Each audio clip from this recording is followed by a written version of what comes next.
Yaitu pengusaha yang bergerak di bidang agribisnis, kayak Seperti apa? Pertanian juga. Pertanian. Iya. Sebelum kita mulai kegiatan, Ibu ingin memberitahukan ya, dalam kegiatan pembelajaran kita hari ini, Ibu juga melakukan penilaian terhadap kalian. Bagaimana kalian bisa mengikuti pelajaran ini dengan baik. Kemudian nanti kalau ada teman yang melakukan presentasi juga diperhatikan dengan baik, simak dengan baik-baik, sehingga kalian bisa bertanya kira-kira apa nih pertanyaan yang bisa kalian tanyakan kepada teman kalian yang sudah melakukan observasi atau wawancara ke pelaku usaha di bidang pertanian atau agribisnis tanaman, ya, seperti itu. Oke, tujuan pembelajaran kita hari ini bisa kalian baca ya di PowerPoint Ibu ya. Oke, saya mencoba ini menampilkan kisah sukses dan cara memulai bisnis tanaman hias untuk pemula, ya. Hasil omsetnya hampir ratusan juta rupiah. Nah, ini akan saya coba tampilkan. Ini kita ada di daerah Bogor, daerah Sukamantri, Ciamis.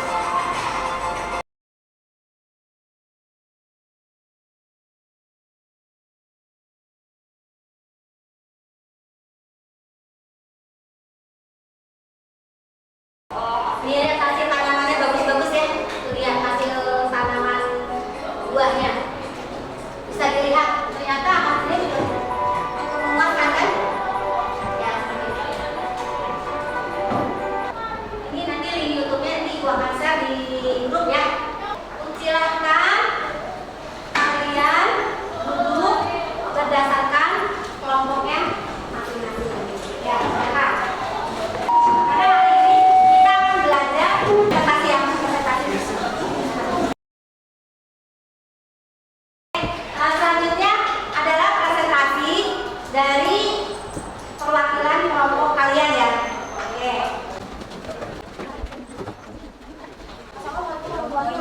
Waalaikumsalam warahmatullahi wabarakatuh.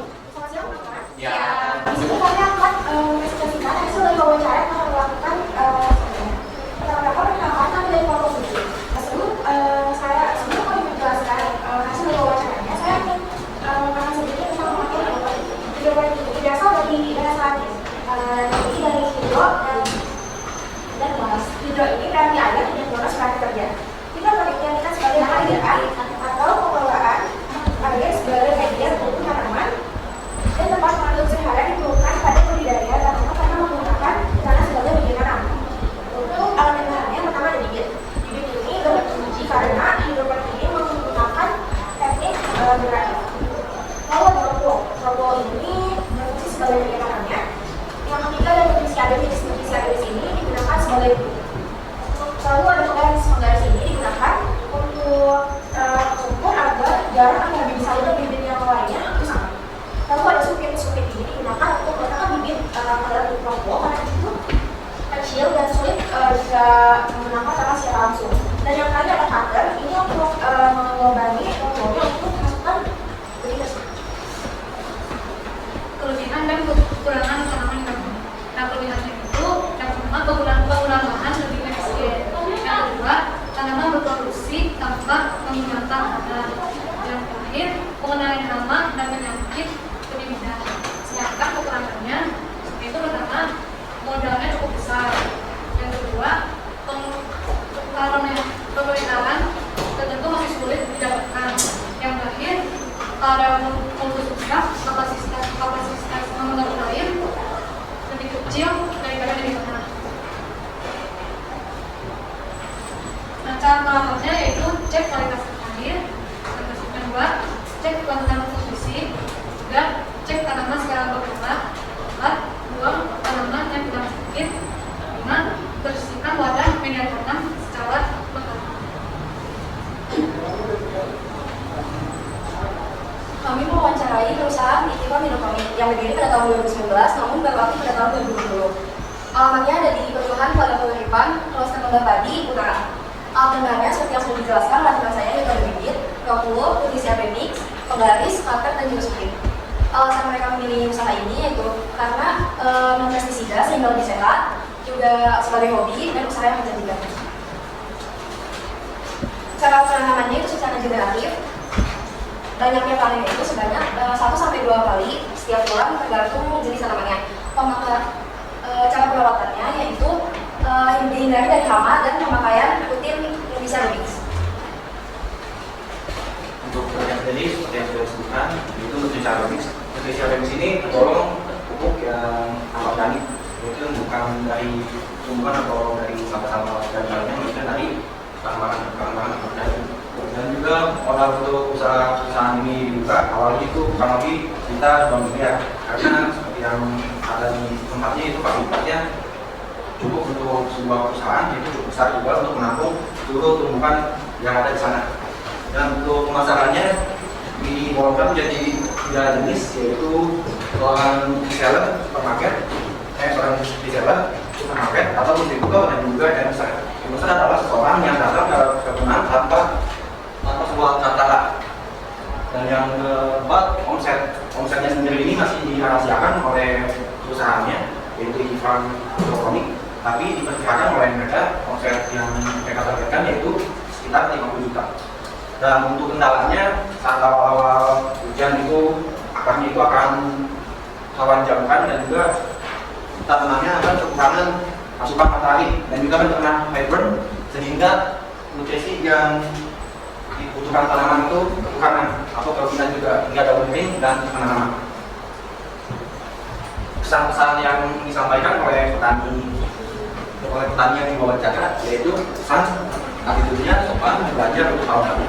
Untuk pesannya sendiri terus tingkatkan sifat ingin tahu, tingkatkan terus dan berbagi pengetahuan akan ilmu tanaman, dan juga ada bermanfaat bagi yang ingin belajar, jangan pelit akan soal umum. Terima kasih. Sekian dari kami, apakah ada yang ingin ditanyakan? Ya, silakan untuk bertanya.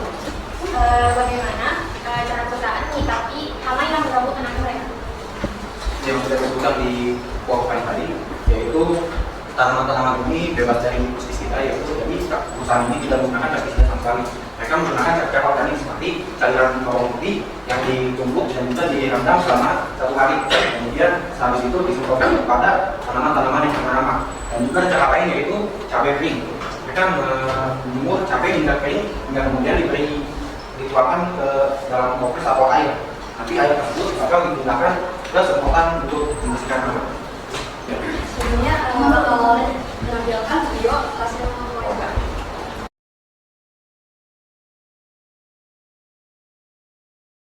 Sekian dari kami.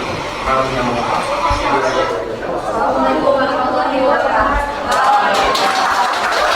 Terima kasih atas penampilan kelompok 7. Berikutnya melakukan kelompok LKPD ya.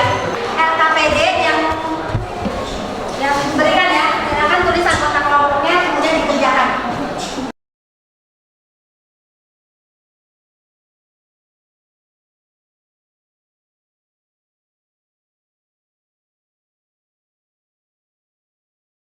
Mulai dari sekarang silakan kalian kerjakan tes formatif secara individu.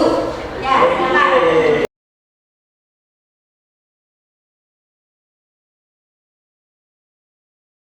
Selesai? Kerjakan tes formatifnya? Oke, beres ya? Oke.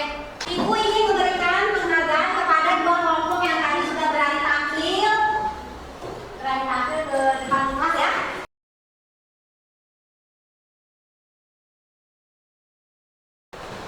Terima kasih ya sudah mau tampil. Terima kasih. Tolong kumpulkan guna pribadi yang kalian kerjakan pada saat wawancara, kemudian tugas kelompok ya. Ya silakan dikumpulkan.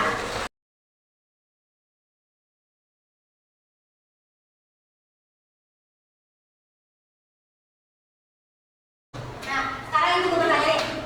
Kira-kira kesimpulan apa yang kalian dapatkan dari materi pembelajaran hari ini? Siapa? Ya, silakan. Siapa namanya? Ya, silakan Sudawa.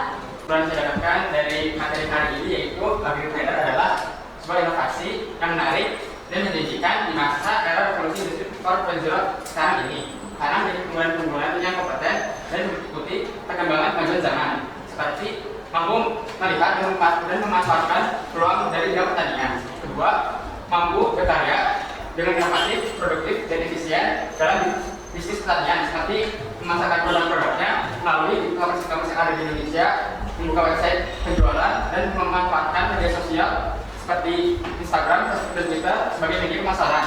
Ketiga, mampu melakukan kerjasama yang baik atau kolaborasi.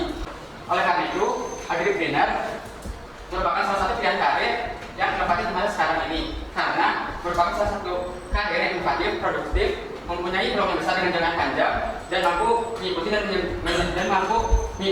dan menyesuaikan dengan kemajuan zaman. Oke, terima kasih ya. Sekarang kita coba lihat yuk hasil evaluasi tes komparatif yang sebelumnya kalian kerjakan hari ini. Mau bertanya nih, kira-kira apa yang kalian rasakan ketika belajar agribisnis tanaman ini? Ada yang mau menyampaikan? Ketika anak pertanyaan jelaskan. Nama pengetahuan dari bidang pertanian dan juga Terima kasih.